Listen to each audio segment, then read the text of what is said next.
Welcome to the Miracle You, guiding you on the journey towards finding passion and purpose, and how to discover, create, and live a life by your design. Whether your success has been plentiful or your missed opportunities have been overwhelming, we can help you become a more empowered, masterful person and show you how to share your gift with the world. It's time to inspire change from within with the host of the Miracle You, Vince Kramer. Hello, imagination. I'm Vince Kramer, your host, and welcome to the Miracle You, where you learn about the magic of living your life by finding the example in real life. There are no mistakes or coincidences in the universe. I've shared that time and time again. We all have opportunities to develop amazing gifts and talents. We chose parents to help us walk a certain path, to learn, to grow in a way that served us in living our reason for being on this earth. Over time, we've developed gifts and talents to help us not only on the journey, but to help us on the journey that's yet to come as we bring more of who we are to the world, as we make more of a difference in the world. Along the way, there's promptings, there's messages, there's things that are trying to get our attention to notice that there's something else calling us. There's something moving us towards this divine intent, this reason for being. Sometimes we listen. Sometimes we take action. Many times we miss the messages and another one comes down the road. But when you find a way to start listening to each and every message that comes your way and take action on it, it opens you up to so many possibilities. I'm with Dave Combs today. Dave is a songwriter, photographer, entrepreneur, and author with 4 decades of experience writing over 120 songs and creating 14 albums of soothing, relaxing, instrumental piano music. His songwriting began with the now popular standard Rachael's song. His soothing, relaxing music has been played millions of times worldwide on radio, satellite, and all internet streaming media, and it continues to touch the lives of millions of people all over the world. His new book is titled Touched by the Music: How the Story and Music of Rachael's Song Can Change Your Life. Dave Combs, are you ready to share the miracle of you with the imagination? I sure am. I'm ready to roll. Yes. Dave, could you share a little bit more about what your music is about and what you're about so the imagination can understand and feel you a little more? Well, let me go back and tell you, I started out in life and I was lucky to be born in a family that loved music. My mother and my father both played the piano, and my grandmother Combs played the old pump organ. Her favorite instrument was probably the old auto harp, and back in the day. So she was born in 1894. So she was almost before electricity kind of thing. So the old pump organ was her instrument at church, and so I grew up in a family that loved music. And on Sunday mornings, Sunday nights, and Wednesday nights, we were at church, and music was a big part of church life as well.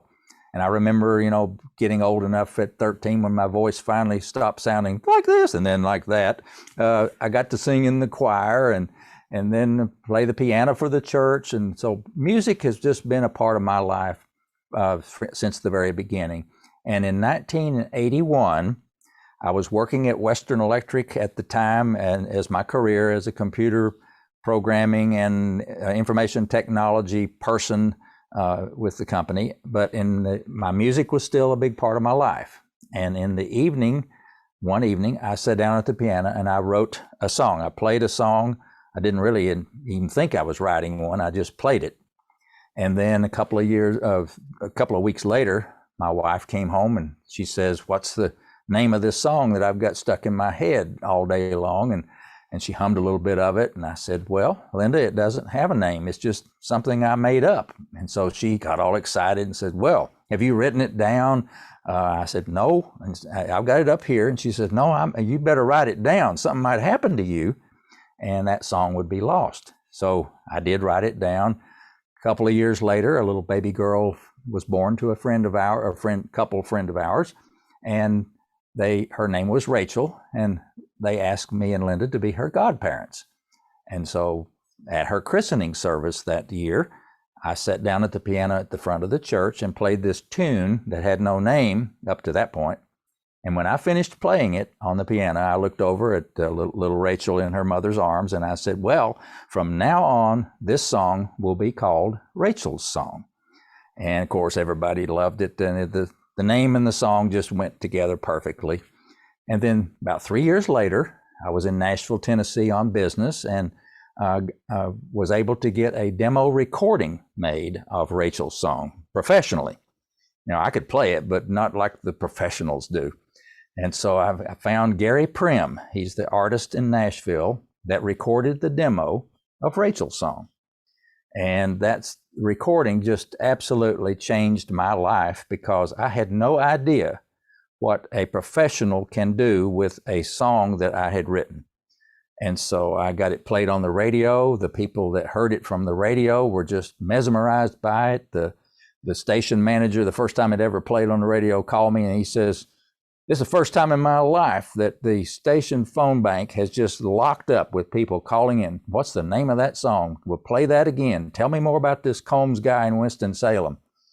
And so I knew, Vince, that I had something that had an appeal. Now, I have my MBA from Wake Forest University, so I'm a business-oriented person, and I've always been a kind of a budding entrepreneur anyway, and I wanted to do something with something that I created. Well, my music was something that now I realized I had a, quote, product, something that people wanted. So now I had to figure out, okay, how do I get it to them? And we'll talk more about it, but I eventually turned that one little song into more songs, into an album, into a business where I'm selling my music all over the country through gift shops. And so my progression is from music in my roots to now music as full time. And so it's been quite a journey, but that one turning point to me was the writing of Rachel's Song in that one evening in 1981 that really changed my life. That's well, first of all, thank you so much for sharing that, because it really opens up an understanding of your journey and what that journey looked like. And I think one of the most important things, Dave, that you shared was that it wasn't something that just happened overnight. 3 years here, 2 years there, 3 years there.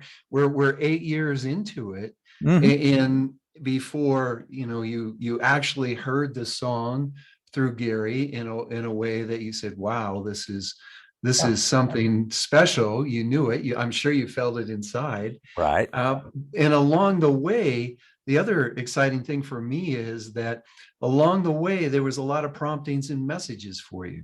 Linda sharing that, wow, this song is stuck in my head. Rachel's birth and realizing after you played the song that it was Rachel's song, and being in Nashville is a bit of a message, and then the one thing that was really cool, as I did some research, could you share with the imagination about wandering around the streets of Nashville looking for a place to record, and what happened?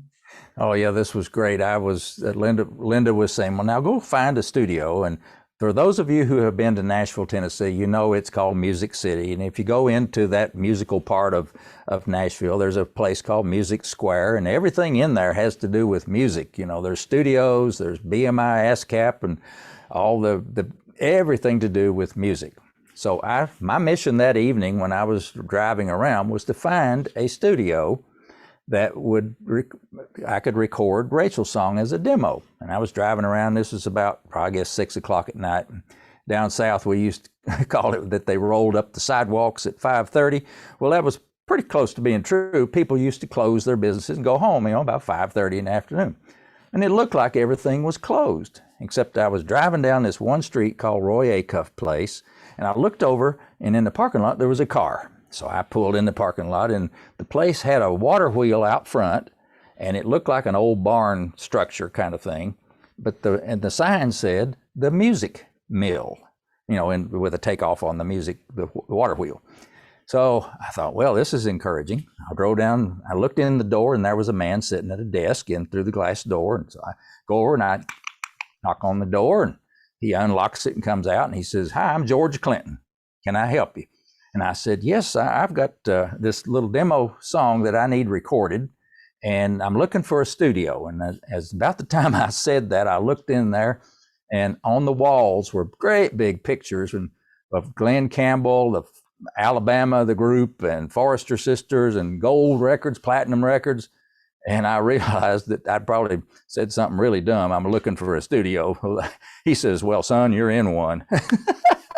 So anyway, I found my first studio, and George, bless his heart, he gave me a tour of the place. I was blown away.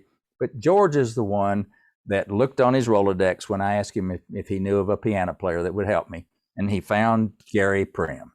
This is another what I call God wink, borrowing a phrase from Squire Rushnell, his little book on God winks. But this was a God wink. When George picked up Gary Prim, gave me his phone number, my life also would never be the same either from then, because Gary now is like a brother to me. He is a wonderful friend, a wonderful musician as well.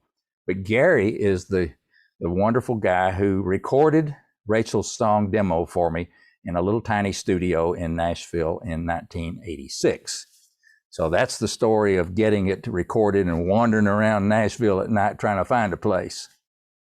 The amazing thing about all of this that I want the imagination to notice is that there are truly no mistakes or coincidences in this universe. As we put it out there, as we follow the guidance that comes to us, as we follow our heart, the signs and the opportunities show up. And what's the chances of you driving down a street that just about everything's closed, and come across someone that's going to introduce you to the pianist that is in alignment with who you are and can bring the most to your song. So imagination, listen to how important it is to put it out there, to be following your heart, because things will unfold for you. So Dave, as you went through that process, then you started to realize that you had a bit of a talent, and in that talent, you were able to share a huge part of you and a huge part of your growing up. What could you walk us through the thought process or the feeling process of, oh man, I need to write more songs? Well, that was the strong message that I got when I only had Rachel's song, and I had just only played it on an FM radio station and saw the response. And everyone that I either played the recording for or I played it in person encouraged me to, you've got to do something with that song. I've even had even folks would say, boy, that sounds like a theme song to a movie or something. They were even thinking big at the time. And so, yes, I realized that I needed to get this song out from under a bushel basket. I could not keep it to myself and not share it with the world. And that has really become my mission, is to spread my music throughout the whole world. And now the world is accessible to us instantly through the internet. But back then, of course, we didn't have that. But realizing that one song was the beginning, and then I realized nobody had ever told me I was 34 years old when I wrote Rachel's song. Now, can you imagine? Nobody had ever told me you can write songs. And you've probably heard this story many times, that people were never told they could do something, and it never occurred to them. And then once the light bulb came on and they said, oh, I can do this. And so then I said, I got to write more music. And so I sat down, and sure enough, I wrote enough more music to record an entire album called Rachel's Song. And now this is the album of the other songs that I wrote. And by the way, when you listen to this Rachel song recording, the recording that you hear is the original demo recording made by Gary Prim in that studio, unchanged, unedited. That is the original recording. And that's why I was so blown away. And all the subsequent recordings that he's done for me, they're just marvelous. And so once I heard those and saw the reaction from people and how it touched them, I mean, I started getting, once it got on the radio, people would write letters to me, and you wouldn't believe how touching they were and how personal they got. You know, people were married to my music. They walked down the aisle to Rachel's song, or it was played for the birth of a baby, and all these wonderful stories. And that was so encouraging to me to say, you know, this is what you, one person wrote me a letter right before I quit my job at AT&T, and he had no idea what I was going through.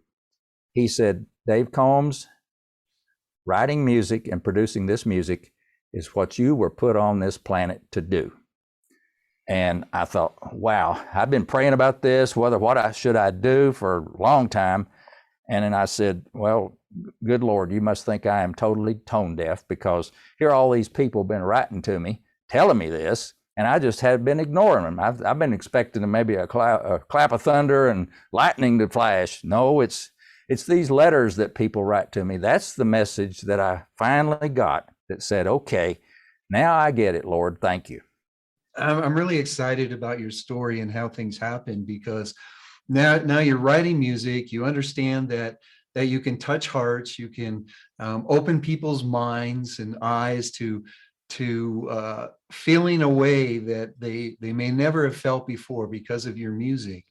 And then you get an opportunity to bring all that you've learned, all that's happened in your life, all the gifts and talents that you developed into then starting a music business. Mm-hmm. to bring this all about. Could you share with us how you brought some of those other gifts into the music?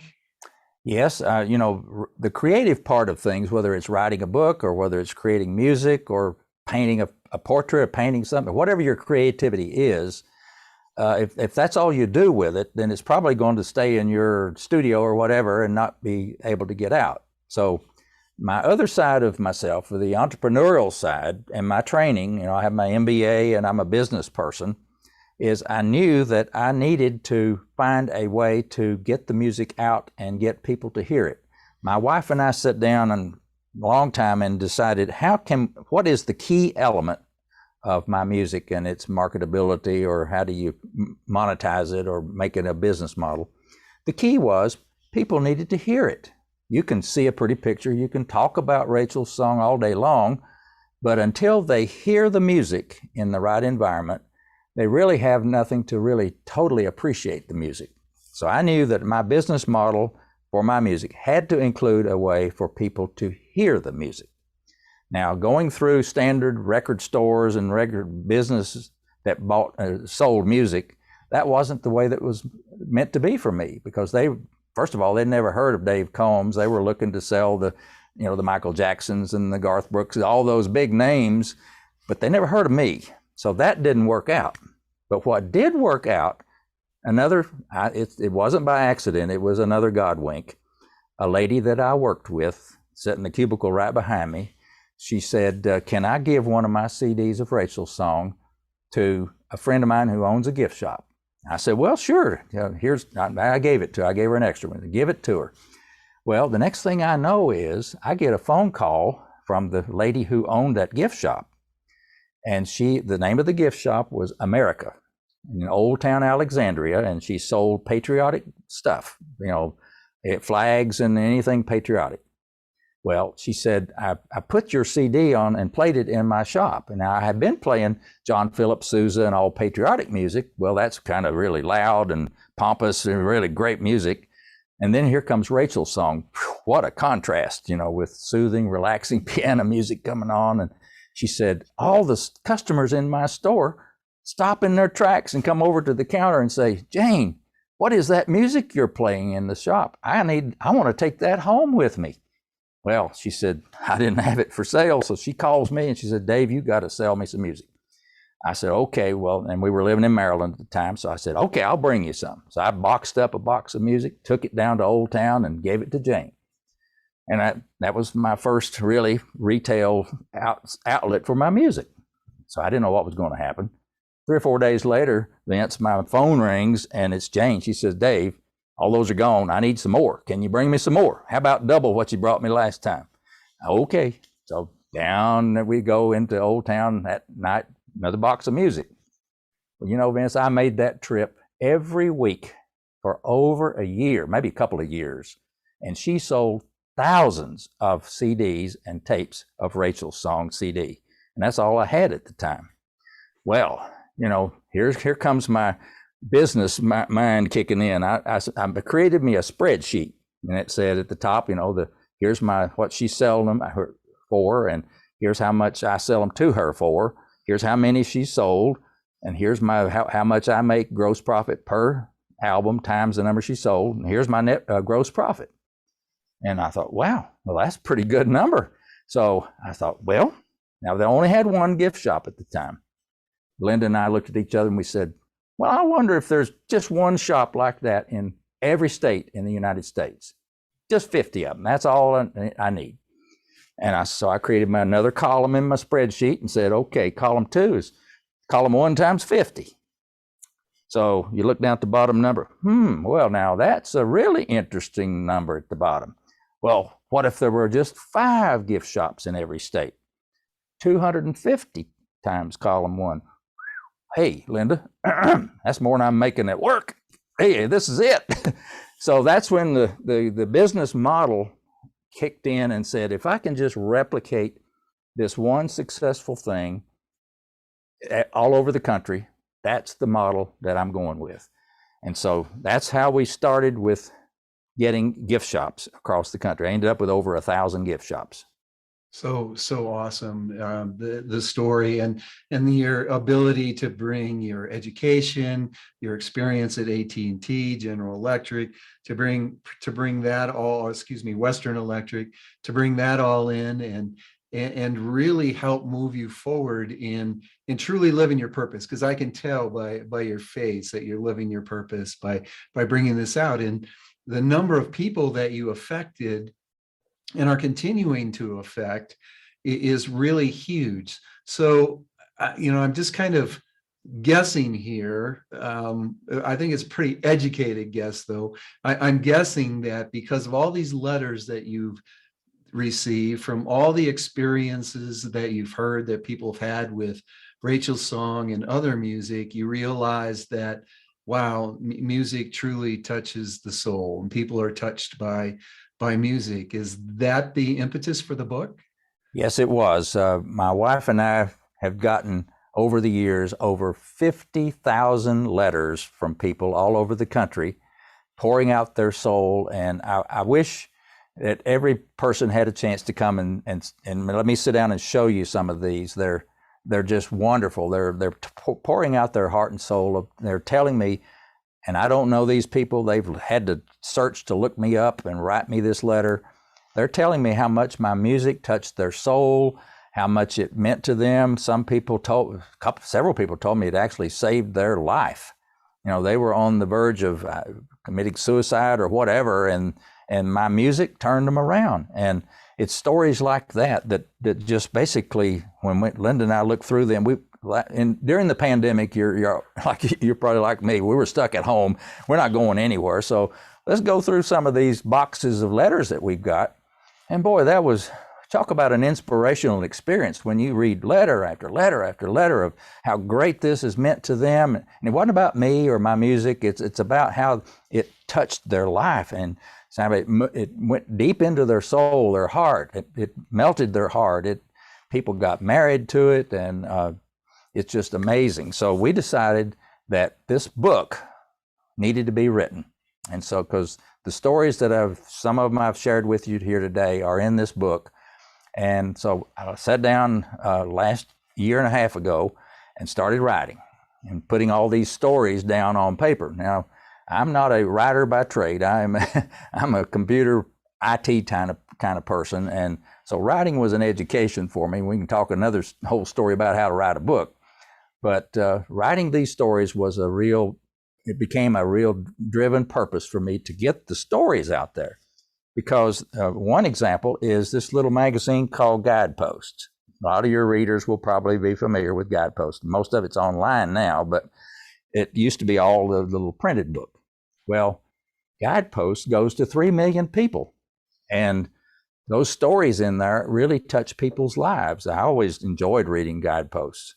And I wrote an article in the September 1994 issue of Guideposts. And that little article, as soon as it hit the street, my phone started ringing, and it would not stop ringing, Vince. I had to hire 2 people to help me answer the phone from people calling, saying, "Tell me, I want to order that Rachael song. I've got to hear that little song." And those letters and notes ballooned into 50,000. And that's what ended up with my book, Touched by the Music. It just, those stories had to be told, just like the music has to be heard.